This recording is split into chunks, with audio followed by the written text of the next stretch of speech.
Tidak semua benjolan pada anus itu adalah hemoroid, adalah ambeien ya. Bisa terjadi ambeien atau terjadi pelebaran dari vena atau pembuluh darah di anus itu salah satu penyebabnya itu kalau kita jarang makan serat. Iya, sukanya scrolling reels, TikTok gitu ya, Mbak ya. Di toilet lama sampai berjam-jam. Nah, itu salah satu gaya hidup yang harus diubah. Sudah dirasakan nyeri, benjolannya besar, seperti itu bisa dilakukan satu tindakan itu di rumah itu dengan seatbath atau berendam, Mbak. Kalau misalkan dia ternyata BAB-nya ini 2 hari sekali atau 3 hari sekali dan selalu keras seperti itu. Jadi harus tahu nih pola buang air besarnya bagaimana.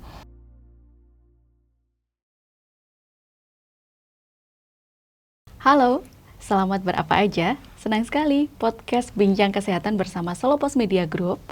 Kali ini bersama dengan Rumah Sakit Dr. Un Kandang Sapi Solo akan membahas banyak hal. Tapi tentu saja ada tema yang akan diangkat pada kali ini. Dan saat ini sudah hadir di studio ada Dr. Mega Siwi, spesialis bedah yang akan membahas seputar ambeien ya. Dan banyak sekali yang akan kita bahas selama kurang lebihnya 45 menit ke depan.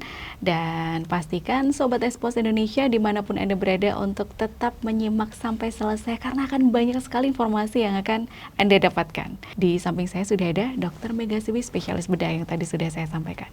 Selamat hari ini, Dok. Bagaimana? Sehat? Sehat. Aktivitasnya apa saja hari ini? Bekerja.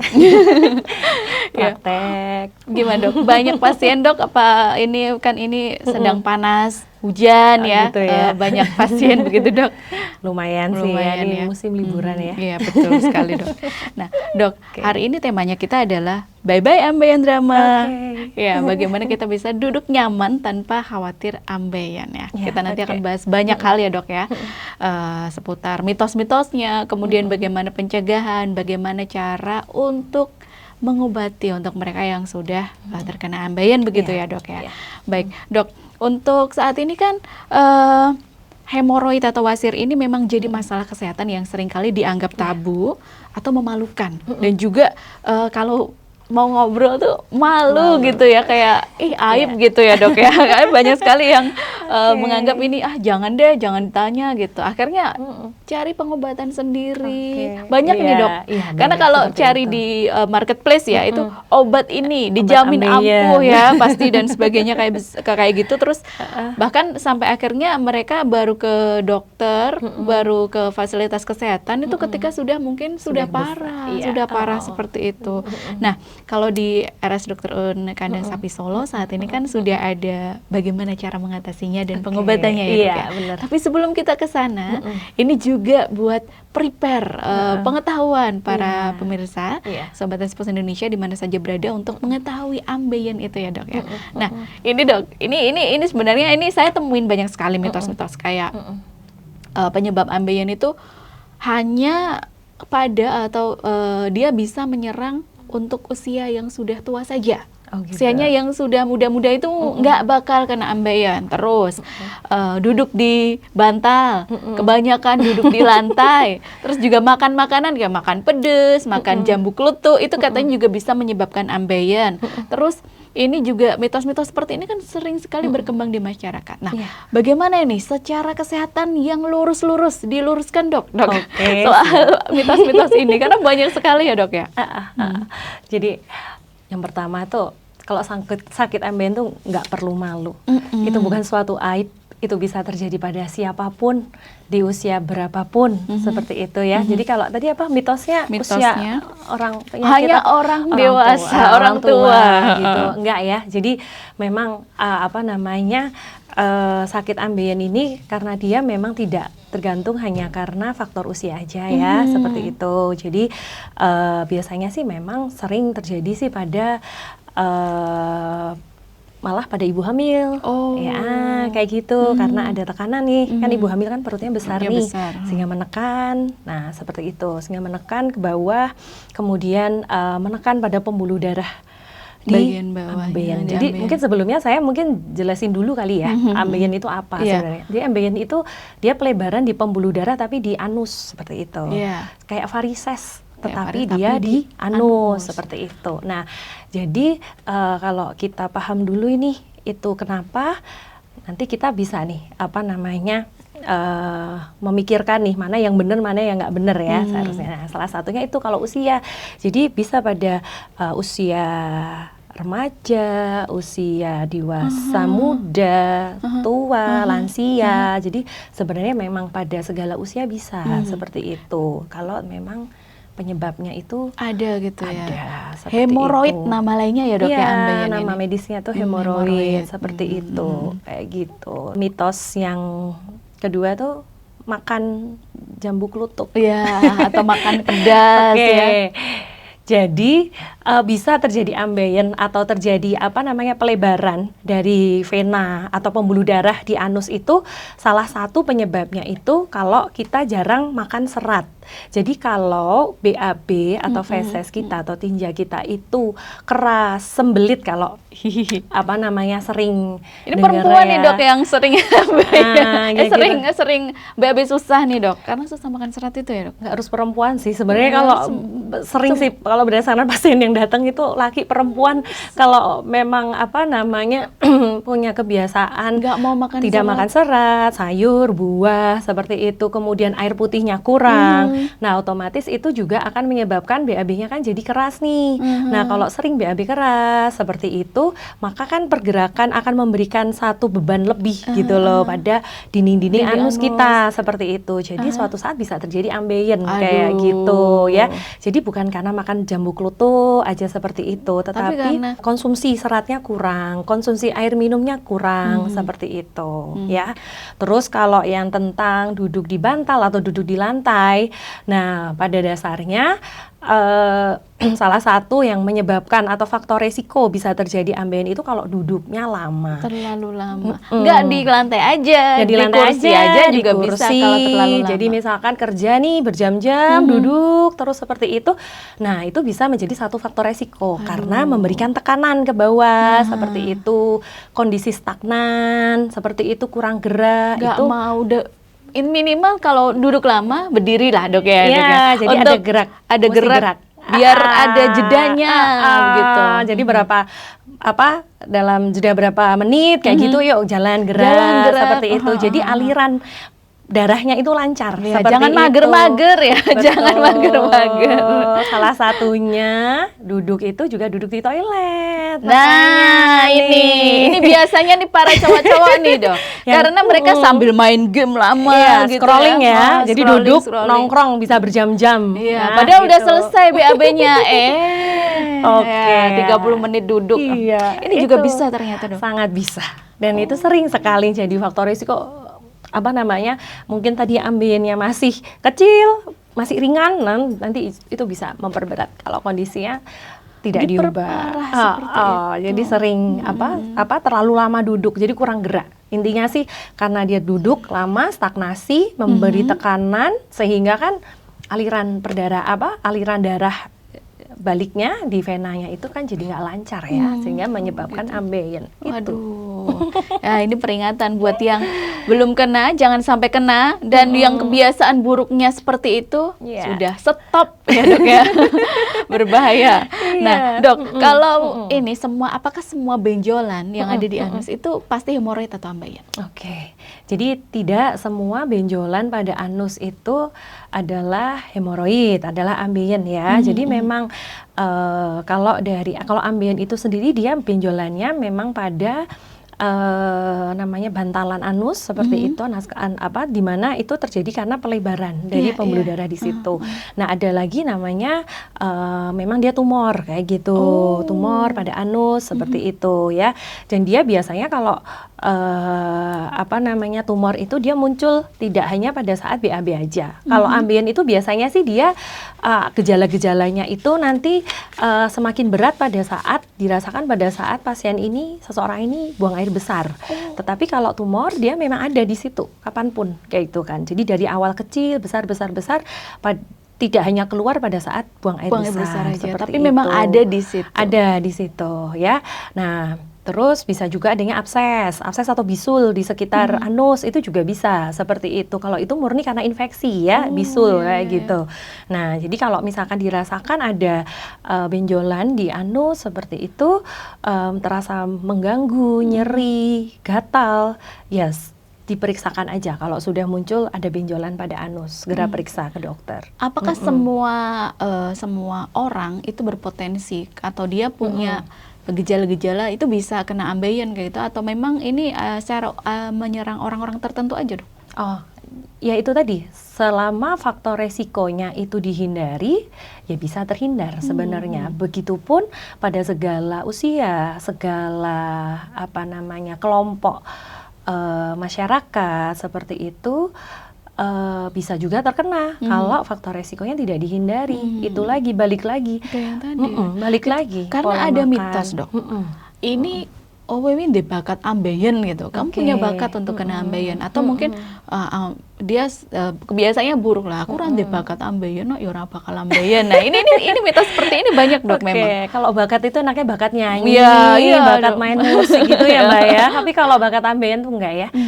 Jadi balik lagi sih, Mas, meskipun mungkin orang tuanya punya sakit ambeien, tapi kalau misalkan anaknya dia ternyata sudah terbiasa selalu makan serat, BAB-nya lancar setiap hari, jarang sekali sampai sembelit gitu kan. Terus aktivitasnya baik, gerak lah ya, nggak yang duduk stagnan seperti itu. Nah, itu juga bisa terhindar, nggak terkena ambeien. Meskipun orang tuanya itu kan biasanya kan ya loh, bapak ibuku kuwi ambeien, mesti aku ya ambeien ya. Seperti ini kan sering sekali beredar di masyarakat. Nggak selalu seperti itu. Begitu pula ya ada satu kondisi yang memang kadang sulit untuk terhindarkan, misalkan pada ibu hamil ya. Karena memang mau nggak mau kan secara fisiologis bagaimana ibu hamil itu kan memang perutnya pasti membesar, pasti ada beban dari janin. Nah, itu kan menekan juga ya dari saluran pencernaan seperti itu. Jadi memang pada ibu hamil pun juga sering terjadi konstipasi atau sering terjadi sembelit, pengolahannya. Kemudian karena ada tekanan ya, kemudian juga bisa menyebabkan ambeien juga. Makanya sering sekali pada ibu hamil seperti itu. Walaupun mungkin dia sudah cukup makan serat, cukup minum air putih, itu karena tetap bisa sih, bisa terjadi, memang bisa terjadi, bisa tidak. Cuman memang sering sekali pada ibu hamil itu terjadi seperti itu. Dok, itu tadi kan sudah bahas banyak, semuanya bisa kena. Nah, kalau gejala umum yang ini memang ini mengarah ke ambeien nih, yang seharusnya ketika kita merasa itu kita harus segera ke vaskes, Dok. Oke. Jadi ini ya gejala ya yang dirasakan. Jadi ambeien itu ada dua secara garis besar. Jadi itu ambeien yang internal sama ambeien yang eksternal. Jadi ada sih satu gambaran itu secara anatomi ya, seperti itu. Kalau eksternal itu memang dia benjolannya di luar, kayak gitu. Tapi kalau yang internal dia memang benjolannya di anus agak dalam, seperti itu. Ini kan misalkan ini anusnya, maaf ya. Jadi ada, kalau eksternal itu dia benjolan di luar, lalu kalau yang internal itu benjolannya di dalam, seperti itu. Itu secara garis besarnya. Kemudian untuk yang stadiumnya itu yang internal itu ada 4 stadium dia. Jadi ada stadium 1, 2, 3 sampai 4. Nah, stadium 1 itu biasanya gejalanya adalah pada saat BAB yang sering kali dikeluhkan ini. BAB keluar bersama dengan darah segar. Kayak gitu biasanya. Jadi pada saat BAB, mohon maaf, jadi tinjanya keluar kemudian ada darah menetes. Seperti itu dan berwarna segar. Nah, itu salah satu khas sekali gejala dari ambeien. Berarti ini pada saat BAB dia sakit ya, Dok ya? Terasa sakit? Atau kadang nggak terasa sakit, kadang bisa ada sakitnya juga kayak gitu, karena kan ada pembuluh darah yang mulai pecah di situ sehingga keluar darahnya. Kadang sedikit terasa perih, ya mungkin pada saat biasanya sih seperti itu dirasakan pada saat mungkin pas BAB-nya itu keras. Ya gitu kan dia, dia kan usaha maksimal nih untuk mengeluarkan tinjanya seperti itu sehingga kemudian pembuluh darahnya di situ pecah, seperti sudah melebar, kemudian pecah sehingga saat BAB dirasakan keluar bersama atau bercampur seperti itu darah segar. Itu masih stadium 1 dan dia belum merasakan ada benjolan. Jadi hanya keluhannya hanya itu aja kayak gitu. ya.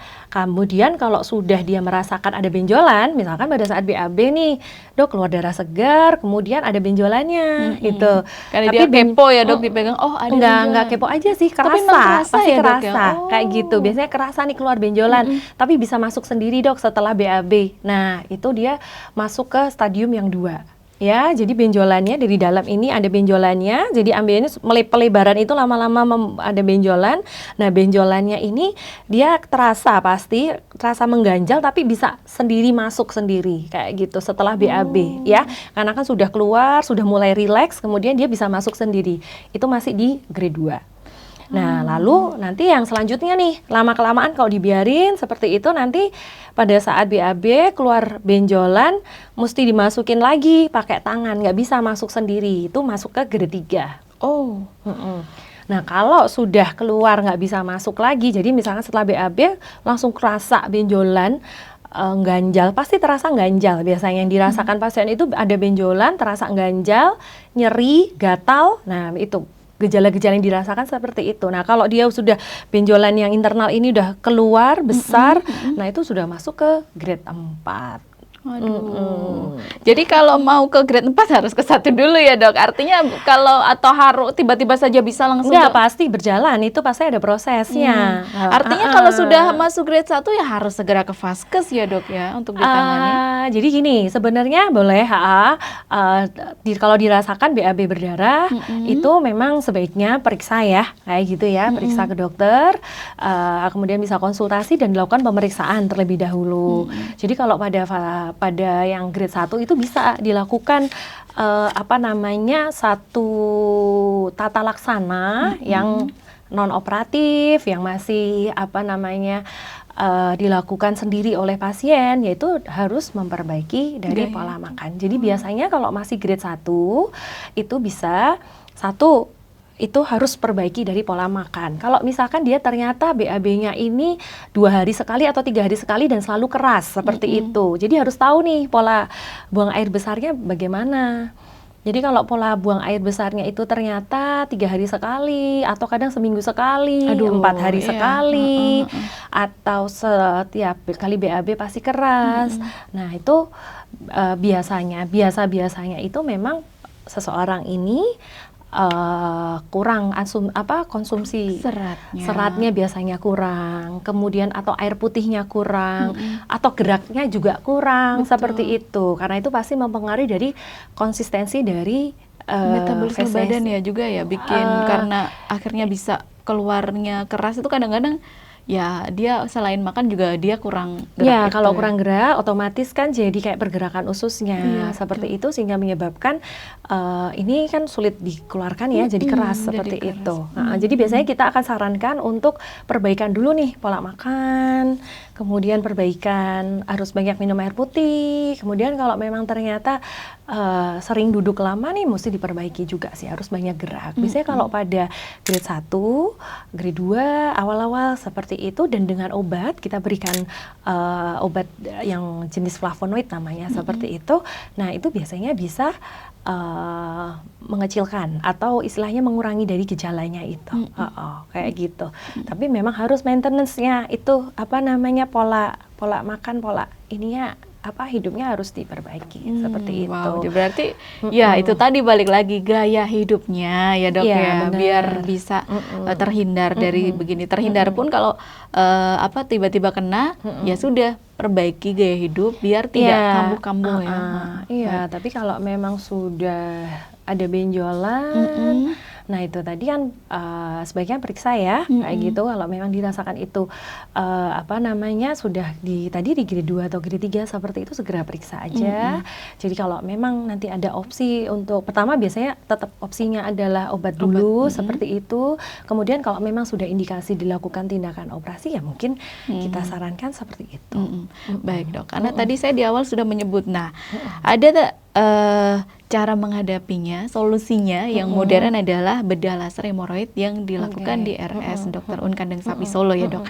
Nah ini seperti apa dok layanan bedah ini? Apakah ini hanya untuk yang tadi grade 1, grade 2 atau boleh yang grade 1 saja sudah langsung boleh melakukan ini? Boleh dijelaskan dok?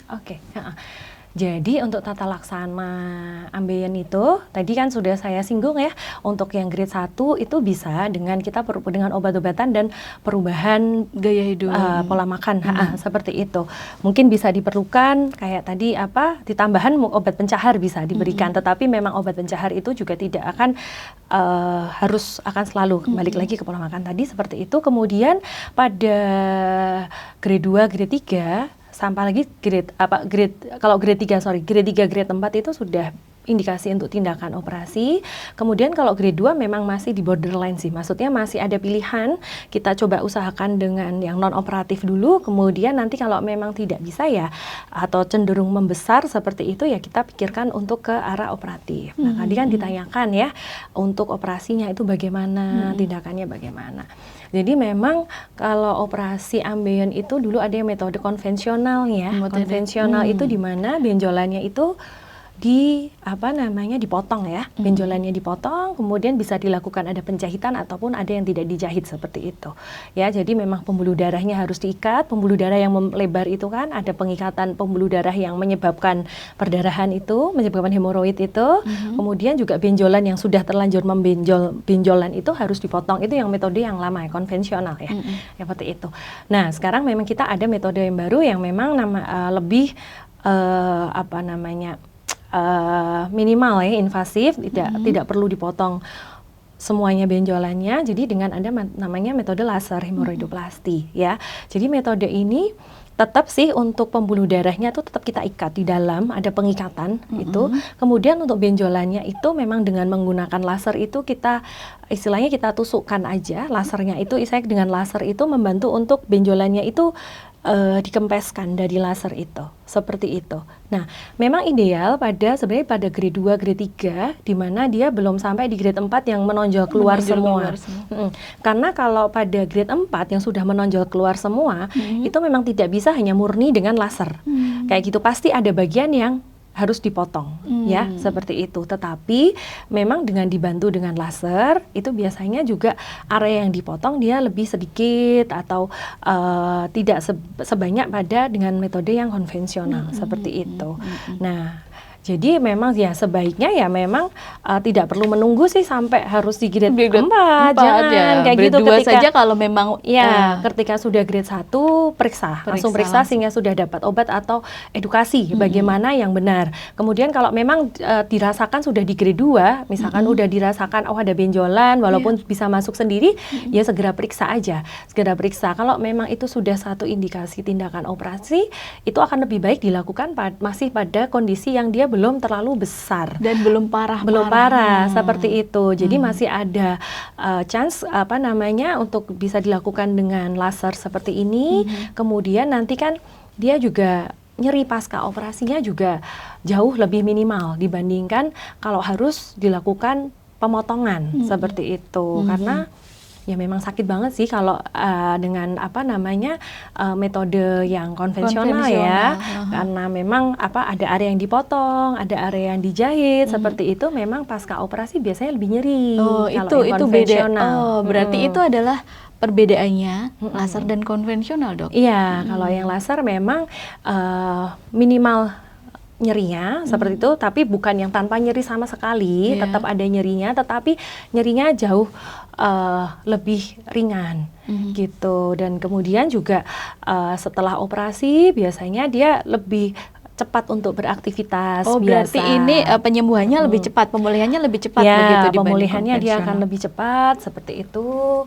Kemudian memang secara fungsi dari anus sendiri itu memang perbedaannya adalah kalau yang konvensional itu karena ada area yang dipotong, jadi kayak ada namanya anal cushion atau bantalan pada anus itu yang karena membenjol. Kalau yang konvensional kan memang dipotong ya, seperti itu.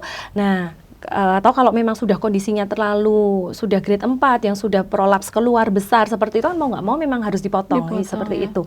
Nah, sedangkan kalau masih di grade 3 yang masih bisa dilakukan dengan murni laser, itu jadi bantalan anus itu masih dipertahankan baik gitu loh. Jadi nanti pasca operasi memang kita harapkan itu fungsi normal anusnya tuh masih kita pertahankan baik kayak gitu. Gitu. Baik, Dok. Ini terus kalau tadi karena minim luka dan pemulihannya lebih cepat.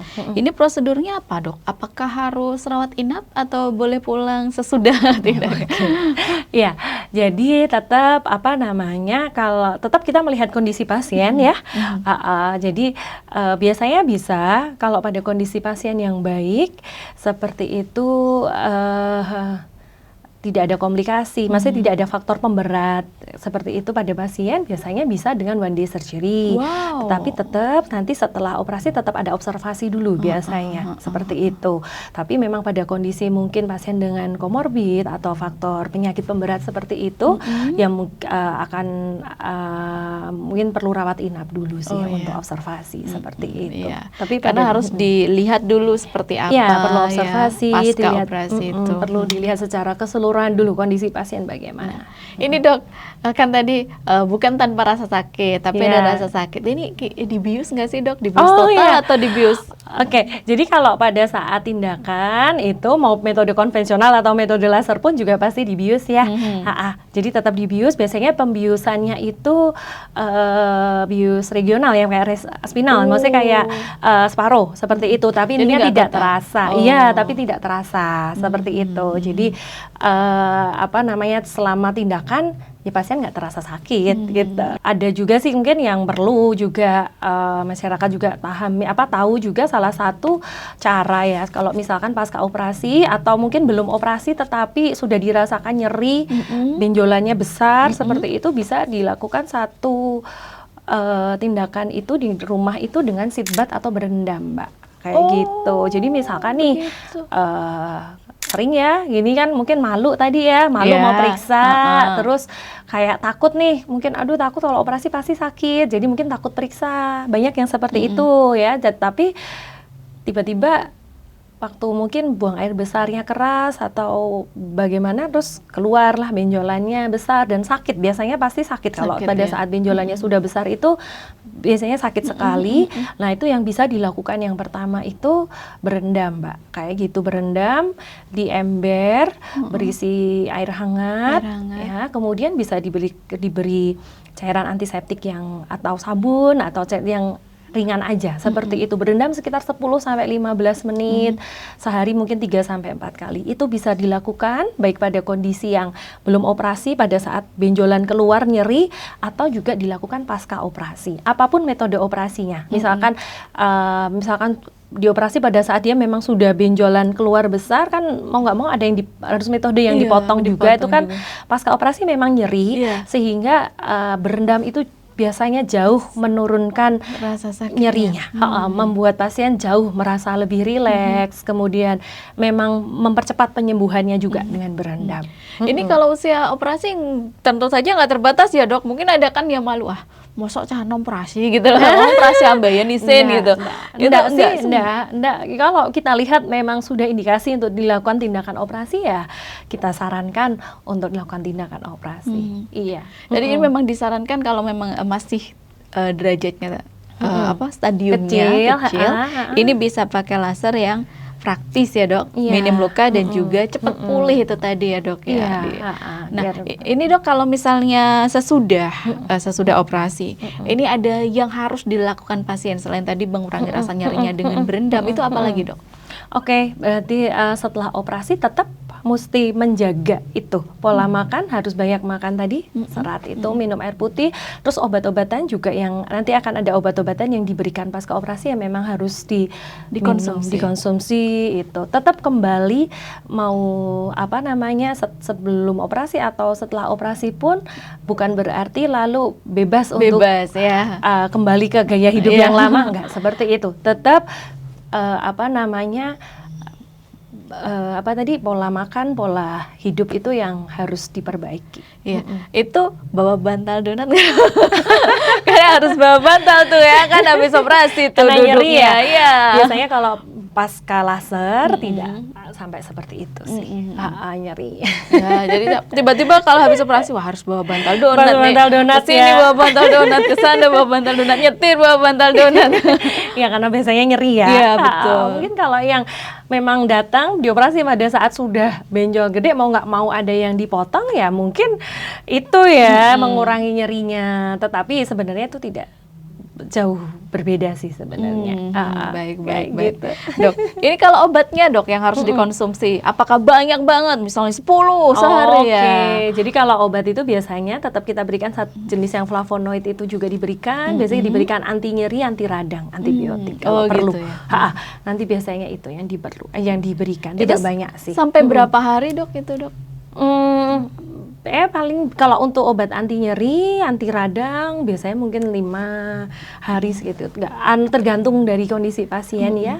Seperti Terus itu. habis itu ada kontrol lanjutan? Perlu ya, perlu kontrol lanjutan. Dimana kita perlu kan lihat ya pasca operasi bagaimana, karena tetap bagaimanapun setiap tindakan operasi apapun itu kan memiliki resiko dan resiko komplikasi yang kedepannya bagaimana itu tetap bisa terjadi. Jadi bukan tanpa resiko, tanpa komplikasi sama sekali seperti itu.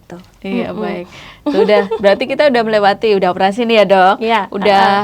Udah minum obat, terus habis itu perubahan gaya hidup itu harus tetap dilakukan. Nah, biar nggak kambuh lagi dok. Ini gimana pasien yang sudah semuanya sudah dijalankan, biar nggak kambuh lagi seperti apa dok?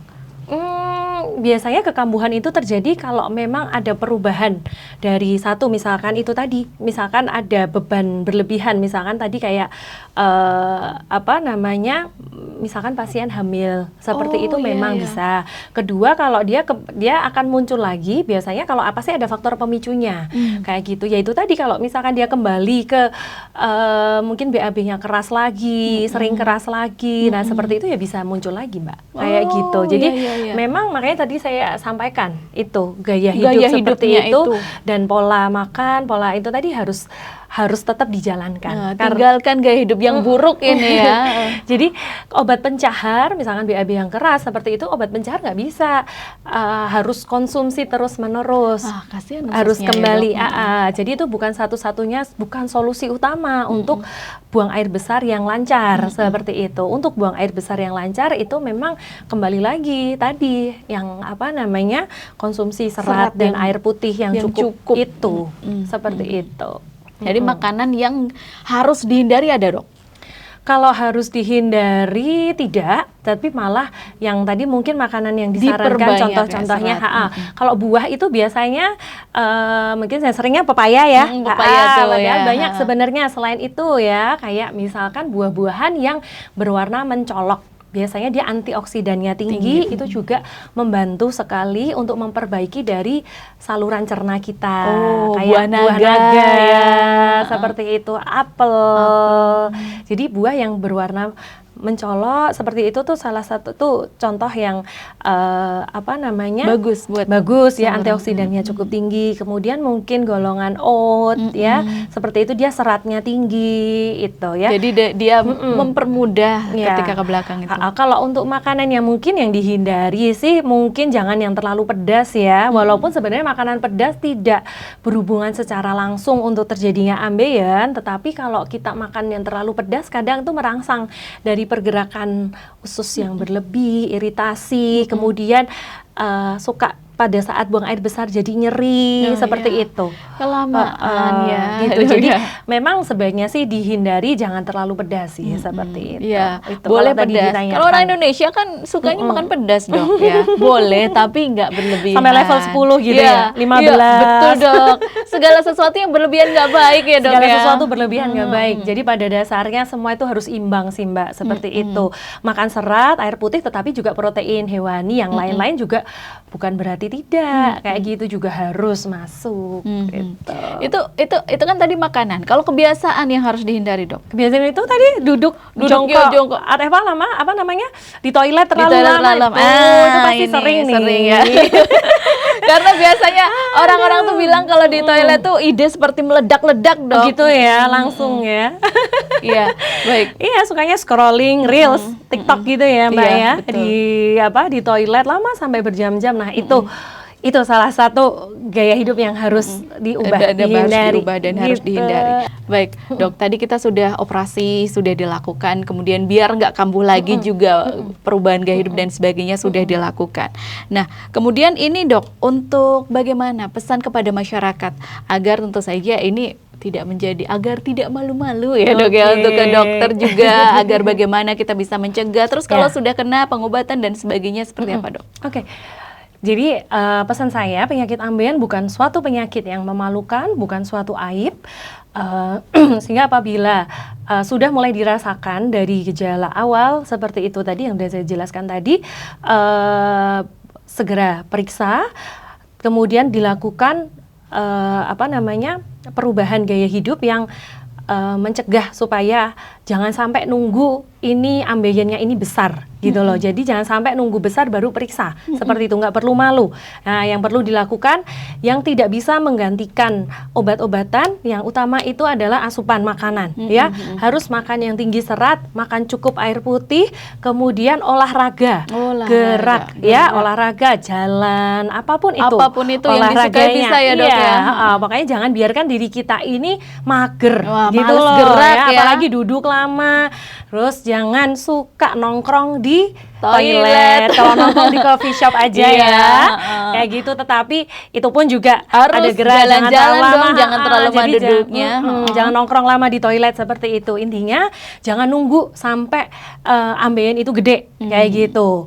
Kalau sudah dirasakan di grade awal harus segera diatasi. Seperti itu pesan saya. Baik ya, Dok. Berarti jangan malu. Jangan Karena malu. ini juga bukan aib ya. Ini bisa diobati dan ini memang penyakit yang umum ya, Dok ya. Penyakit yang dan umum. semua orang bisa kena, nggak cuma orang tua aja, semua bisa kena. Anak-anak juga bisa kena, Dok.